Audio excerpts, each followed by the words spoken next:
শেখ হাসিনার দেশ ত্যাগের দুদিন পর বাংলাদেশের অন্তর্বর্তীকালীন সরকারের শপথ গ্রহণ হলো।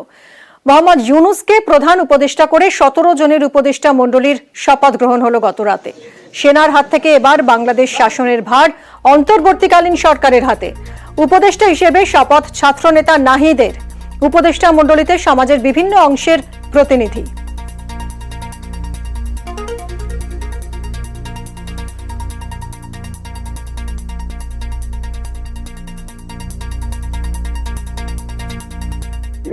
আইন শৃঙ্খলার ব্যাঘাত হচ্ছে, মানুষকে আক্রমণ করছে, ঘরবাড়ি জ্বালিয়ে দিচ্ছে, সম্পদ জ্বালিয়ে নষ্ট করছে, চুরি দিয়ে যাচ্ছে, অফিস আদালতে আক্রমণ করছে, সংখ্যালঘুদের উপর আক্রমণ করছে, সবার উপর আক্রমণ করছে। এগুলো হলো ষড়যন্ত্রের অংশ।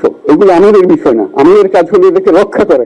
রাজনৈতিক দলগুলোর সাথেও আমাদের আলোচনা হবে সকলের সহযোগিতার ভিত্তিতে। জনগণ যতদিন চাবে, জনগণ যেদিকে বলবে সেদিকেই কিন্তু এই সরকার ধাবিত হবে। যদি বাংলাদেশ তারুণ্যের হাতে থাকে, বাংলাদেশ পথ হারাবে না।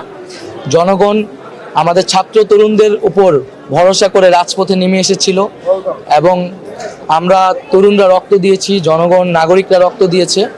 জনগণ যদি মনে করে যে তরুণরাই রাষ্ট্রের হাল ধরবে, জনগণের সেই আহ্বানে সাড়া দেওয়ার জন্য বাংলাদেশের তরুণরা প্রস্তুত আছে।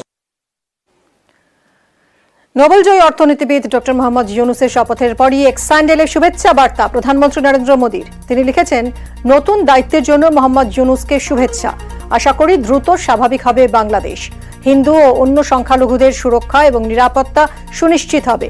দুদেশের মানুষের শান্তি, সুরক্ষা ও উন্নয়নে ভারত সবসময় দায়বদ্ধ। এক্স হ্যান্ডেলে পোস্ট করেছেন প্রধানমন্ত্রী নরেন্দ্র মোদী।